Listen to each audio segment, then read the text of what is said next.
Pesisir pantai utara Pulau Jawa banyak menyimpan potensi wisata yang menarik dan memberikan pengalaman tersendiri bagi pengunjungnya. Salah satu lokasi tersebut merupakan dermaga tempat pelelangan ikan Banyu Towo yang berada di Kecamatan Dukuseti, Kabupaten Pati, Jawa Tengah. Pemandangan lautan lepas memanjakan mata melihatnya, desiran angin laut yang menyejukkan dan deru ombak yang terus-menerus tiada henti menerpa perahu nelayan yang disauhkan di tengah laut memberikan pengalaman tersendiri bagi pengunjung. TPI Banyu Towo merupakan aset berharga bagi warga sekitarnya dan khususnya pemerintah Kabupaten Pati. Keberadaannya merupakan jantung perekonomian masyarakat yang mata pencahariannya sebagai nelayan. Kehadirannya juga sebagai sarana edukasi untuk mengenal lebih jauh kemaritiman Nusantara khususnya anak-anak, sehingga dapat berinteraksi langsung dan mengimplementasikan yang mereka dapat dari sekolah. Diharapkan nantinya anak-anak akan memahami, mengembangkan dan mencintai lingkungan hidup khususnya kelautan. Banyu Towo adalah satu desa yang ada di Kecamatan Dukuseti, Kabupaten Pati, Provinsi Jawa Tengah. Jarak desa Banyu Towo dengan ibu kota kecamatan sekitar 2,5 km. Daerah pesisir pantai utara Jawa ini mayoritas mata pencaharian warganya adalah nelayan.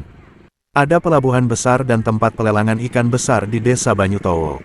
Secara bahasa Banyu Towo berasal dari bahasa Jawa yaitu banyu, air, dan towo, tawar.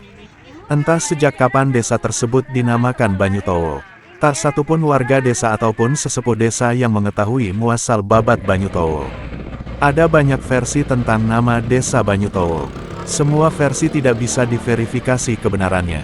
Memang itulah kelemahan warga kita terhadap asal-usul desa mereka. Saya yakin mayoritas warga desa di seluruh Indonesia tidak jauh beda dengan warga desa Banyu Towo. Tidak tahu asal-usul tanah kelahiran mereka apalagi mempunyai tulisan sejarah tentang asal-usul tanah kelahirannya. Kelemahan literasi tulis warga kita memang sangat memprihatinkan. Sumber yang sampai sekarang bisa dipercaya adalah folklore, sejarah lisan, yang terus-menerus dipelihara dan diceritakan kepada anak cucu kita. Kebenaran folklore masih dipertanyakan karena bukan tidak mungkin folklore ditambah dan dikurangi oleh si pembawa berita atau kisah tersebut. Sumber tertulis sangat minim untuk mengetahui asal-usul sebuah desa kecuali desa tersebut memang dahulu menjadi daerah yang terkenal dan menjadi pusat keilmuan sehingga bisa mengabadikan sejarah desanya dalam tulisan. Letak Banyu Towo di pesisir utara Laut Jawa. Daerah ini dulu terkenal dengan pelabuhannya.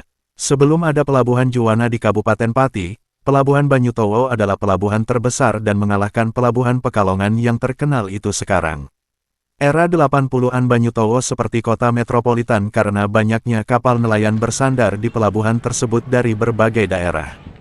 Tak pelak dengan banyaknya kapal nelayan berbagai ukuran yang bersandar maka memberikan berkah tersendiri bagi warga Banyu Towo. Dari sinilah urat nadi kehidupan warga desa Banyu Towo berdenyut. Semua perekonomian tumbuh seiring dengan banyaknya pendatang dari berbagai daerah yang notabene adalah nelayan kapal besar.